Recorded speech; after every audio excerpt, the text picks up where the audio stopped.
কন্টিনিউটির second টিউটোরিয়ালে সকলকে স্বাগত জানাই।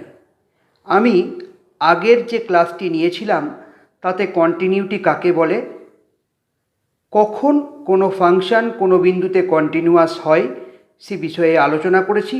কখন কোনো ফাংশন কোনো বিন্দুতে কন্টিনিউয়াস হবে না সেটাও আলোচনা করেছি। তাকে বলা হয় ডিসকন্টিনিউটি। কত ধরনের ডিসকন্টিনিউটি আছে, সেই ডিসকন্টিনিউটিকে আমরা রিমুভ করতে পারি কি না এ বিষয়ে বিস্তারিত আলোচনা করেছি। আমি এটাও বলেছিলাম যে কন্টিনিউটির উপর কিছু থিওরেমের স্টেটমেন্ট আমাদেরকে জানতে হবে। আমি সেই থিওরেমের স্টেটমেন্ট বলার আগে আজকে কিছু প্রবলেম নিয়ে প্রথমে আলোচনা করি। এসো শুরু করি। প্রথমে প্রবলেম 1। দেখো কি বলছে, fx equal to mod sine x by x যখন এক্স নট ইকুয়াল টু 0 এবং যখন এক্স ইকুয়াল টু 0 তখন এফএক্সের মান হচ্ছে 1। এই অপেক্ষকটার এক্স ইকুয়াল টু 0 বিন্দুতে সন্ততা পরীক্ষা করতে বলেছে। তো দেখো ফাংশনটা যেটা আছে সেটা হচ্ছে mod sine x by x যখন এক্স নট ইকুয়াল টু 0, তার মানে এক্সের মান যখন গ্রেটার দেন 0, এক্সের মান যখন লেস দেন 0 তখন এফএক্স এই মানটা নিচ্ছে, আর এক্সের মান যখন 0 তখন ফাংশনটার ভ্যালু হচ্ছে 1। এক্স ইকুয়াল টু 0তে কন্টিনিউটি টেস্ট করতে বলেছে। তো দেখো আমরা যখনই মড ফাংশন পাই তখন আমরা সেই মড ফাংশনটাকে আমরা বিস্তারিতভাবে তার ডেফিনেশন অনুযায়ী ভাঙার চেষ্টা করি। তো আমরা প্রথমে কি দেখি না, এখানে মড সাইন এক্স, তো মডের ভিতরে যে ফাংশনটা আছে সেটা এক্সের কোন মানের জন্য 0। তাহলে আমাকে খুঁজে বার করতে হবে সাইন এক্স এক্সের কোন মানের জন্য 0, না এক্স ইকুয়াল টু 0-র জন্য 0। তাহলে এক্স ইকুয়াল টু 0 এই পয়েন্টটাকে ধরে আমাকে ভাবতে হবে তার থেকে যদি বড় হয় এক্সের মান তাহলে মডিউলাসটার ভ্যালু কী, তার থেকে যদি ছোট হয় তার জন্য মডিউলাসটার ভ্যালু কী। তাহলে দেখো আমরা প্রথমেই ফ্রম ডেফিনেশন ভাঙার চেষ্টা করেছি। সাইন এক্সের মান মড সাইন এক্সের মান সাইন এক্স যখন এক্স গ্রেটার দেন 0, তাহলে এক্সের মান যখন 0-র থেকে বড় তখন মড সাইন এক্স মানে মডের ভিতরে যে সাইন এক্স আছে সেটা পজিটিভ, তাহলে পজিটিভ সংখ্যার মডিউলাস পজিটিভ। আবার এক্সের মান যদি 0-র থেকে কম হয় তাহলে সাইন এক্সটা নেগেটিভ। তো নেগেটিভ সংখ্যার মডিউলাস আমরা জানি ওই সংখ্যাটাই তার সামনে একটা মাইনাস আসবে। তাহলে বাই ডেফিনেশন এটা বলতে পারি mod sine x equal to sine x যখন এক্স গ্রেটার দেন 0 এবং mod sine x equal to minus sine x যখন এক্স লেস দেন 0। এবার আমাকে কন্টিনিউটি টেস্ট করতে হবে। তাহলে প্রথম ব্যাপারটা কি আমাকে করতে হবে না, লিমিটটা আদৌ এক্সিস্ট করছে কিনা সেটা দেখতে হবে। তাহলে রাইট হ্যান্ড লিমিট কোন বিন্দুতে, না এক্স ইকুয়াল টু 0 বিন্দুতে। তাহলে রাইট হ্যান্ড লিমিট কী লিখব, limit F x x tends to 0+, মানে 0-র থেকে বড়। তাহলে লিমিট এক্স টেন্স টু 0+, 0-র থেকে বড় হলে আমরা দেখতে পাচ্ছি ভেঙেছি আমরা মড সাইন এক্সের মান হচ্ছে সাইন এক্স আর নিচে ছিল এক্স। তো দেখো x tends to 0+ sine x by x তার মান হচ্ছে আমরা জানি 1, এটা ক্লাস 11এই আমরা শিখেছি। এবার লেফট হ্যান্ড লিমিট কি, limit F x x tends to 0-, তার মানে 0-র থেকে যদি কম হয়। এবার দেখো 0-র থেকে কম হলে মড সাইন এক্সের মান হচ্ছে মাইনাস সাইন এক্স, তাই আমরা লিখেছি দেখো limit x tends to 0+ minus sine x by x. যদি মাইনাসটাকে আমরা লিমিটের সামনে নিয়ে আসি তাহলে কি পাবো, limit x tends to 0- sine x by x, তাহলে তার মান হচ্ছে 1, তার সামনে একটা মাইনাস তাহলে হলো -1। তাহলে দেখতে পাচ্ছি রাইট হ্যান্ড লিমিট এবং লেফট হ্যান্ড লিমিট সমান নয়। আর যদি right hand limit left hand limit সমান না হয় তাহলে লিমিটটারই অস্তিত্ব নেই, আর লিমিটের যখন অস্তিত্ব নেই তখন তো কন্টিনিউটির কোনো কথাই নয়। তাহলে আমরা বলবো F x x equal to 0 বিন্দুতে সন্তত নয়। এবার আসি অন্য একটা প্রবলেমে। প্রবলেম 2, প্রদত্ত অপেক্ষকের অসন্তত বিন্দুগুলি নির্ণয় করো। F x equal two 1/sin x plus cos x। তো দেখো একটা ফাংশান কন্টিনিউয়াস নয় মানে ডিসকন্টিনিউয়াস। তো যে পয়েন্টে ডিসকন্টিনিউয়াস নিশ্চয়ই সেই পয়েন্টেও ডিফাইন্ড নয় মানে আনডিফাইন্ড। তাই লিখেছি আমরা দেখো যে প্রদত্ত অপেক্ষক যে সকল বিন্দুতে অসংজ্ঞাত সেই সকল বিন্দুতেই অসন্তত। তাহলে আমরা যদি প্রদত্ত অপেক্ষকের অসংজ্ঞাত বিন্দুগুলো বার করতে পারি তাহলেই আমরা অসন্তত বিন্দুগুলো পাবো।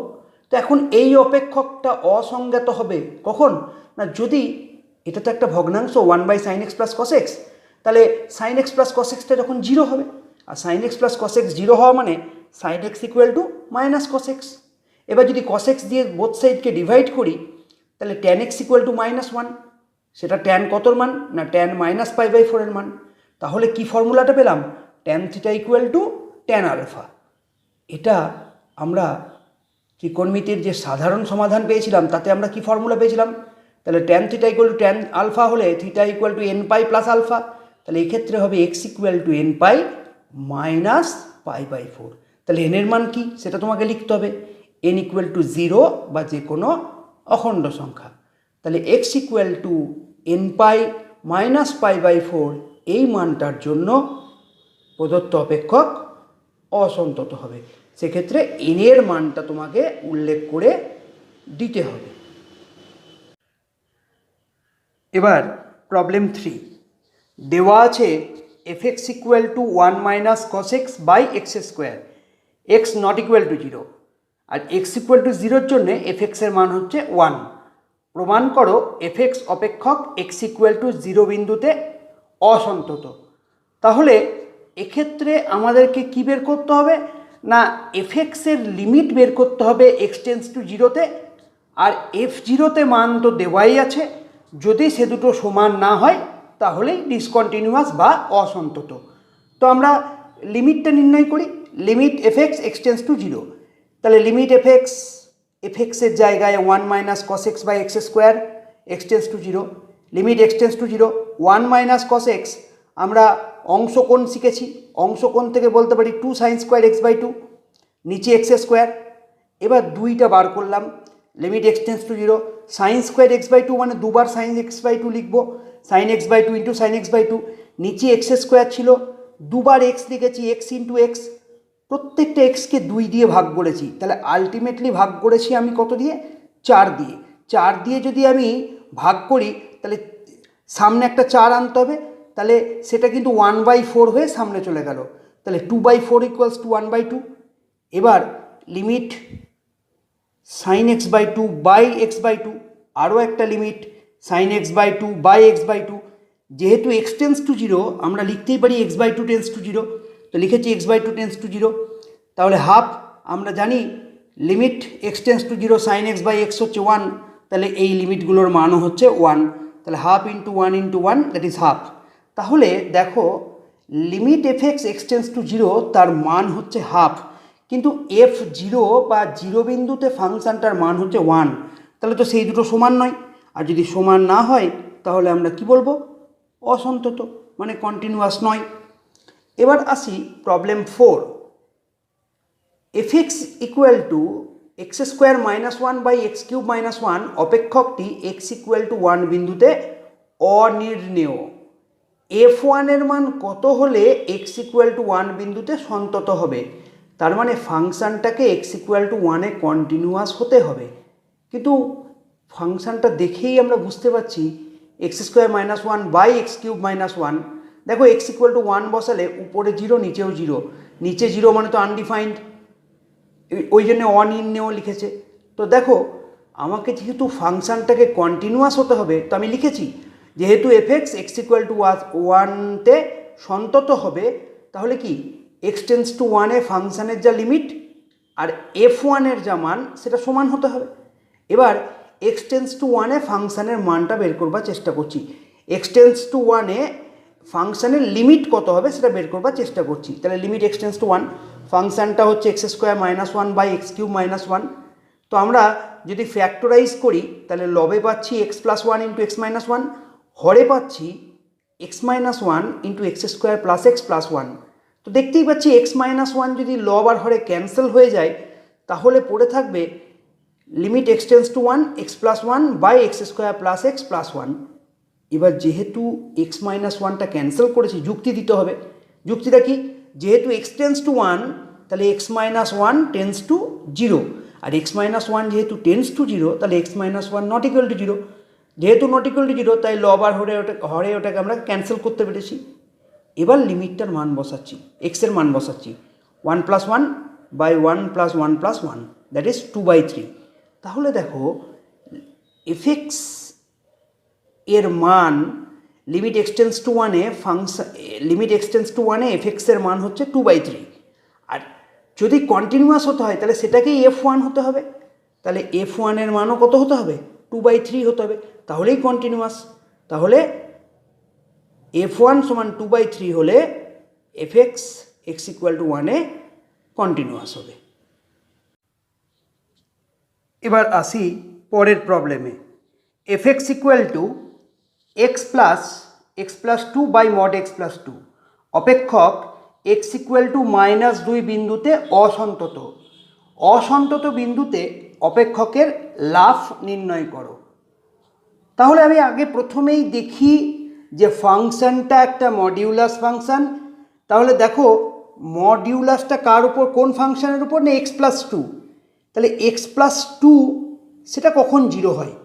x ইকুয়াল টু -2 বসালে।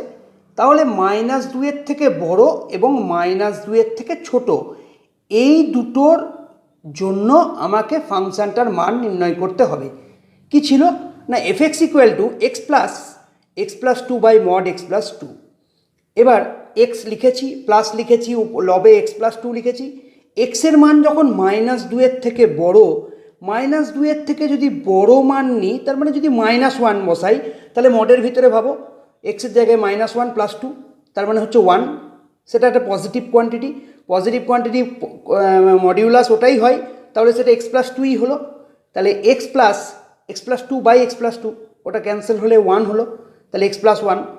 এবার এক্সের ভ্যালু যদি লেস দ্যান -2 হয়, -2 এর থেকে ছোটো, -2 এর থেকে যদি ছোটো হয়, তাহলে মডের ভিতরে দেখো যদি -2 এর থেকে ছোটো মানে -3 ধরলাম, যদি -3 + 2 হয় তাহলে -1, -1 এর মডিউলাস তো 1, তার মানে ওই ফাংশনটাই লিখবো কিন্তু তার আগে একটা মাইনাস বসাবো।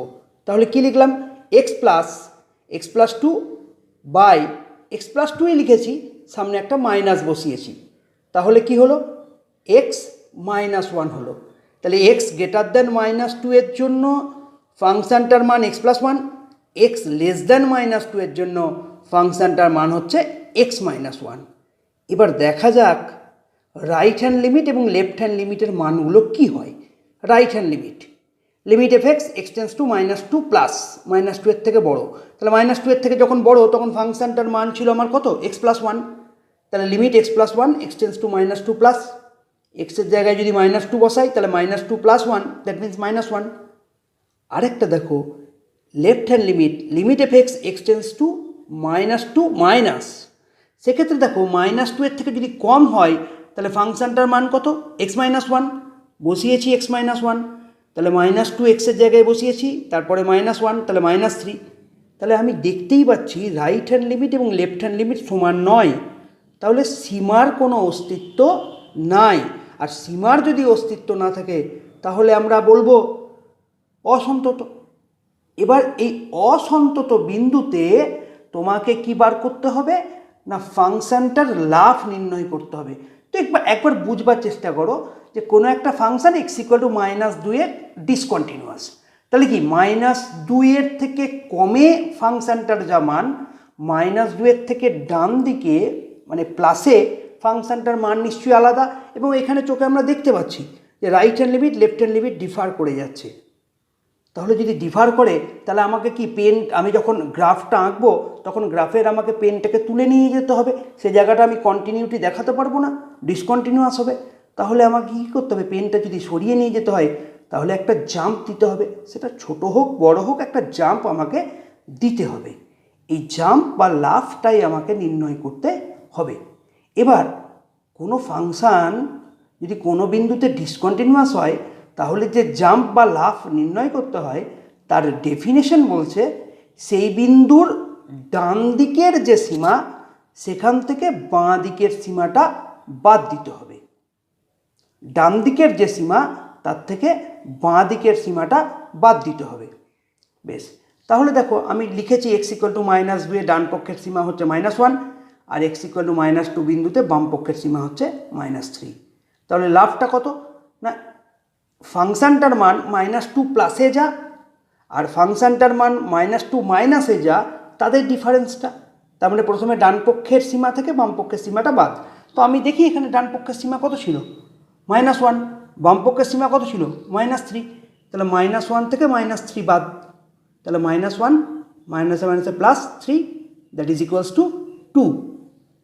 এক্ষেত্রে একটা উল্লেখযোগ্য বিষয়, লিমিটটা মান যা হবে তার উপর ডিপেন্ড করে লাফটার মান হবে। এমন নয় যে লাফ বা জাম্পের মান সবসময় পজিটিভই হবে, পজিটিভ নাও হতে পারে, নেগেটিভও হতে পারে। শুধু এটা মনে রাখবে, ডান পক্ষের সীমা থেকে বাম পক্ষের সীমাটা বাদ দিতে হবে।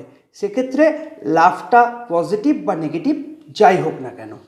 তাহলে তোমরা জানতে পারলে আমরা কোনো ফাংশানের লাফ কখন নির্ণয় করি না, ফাংশানটা যদি ডিসকন্টিনিউয়াস হয় তাহলে সেই যে পয়েন্টে ডিসকন্টিনিউয়াস তার ডান দিকের যে সীমা সেখান থেকে বাম দিকের সীমার মান বিয়োগ দিতে হবে, সেটাই হচ্ছে লাভ। আমরা নেক্সট টিউটোরিয়ালে আরও কিছু সমস্যা এই কন্টিনিউটি রিলেটেড আলোচনা করব।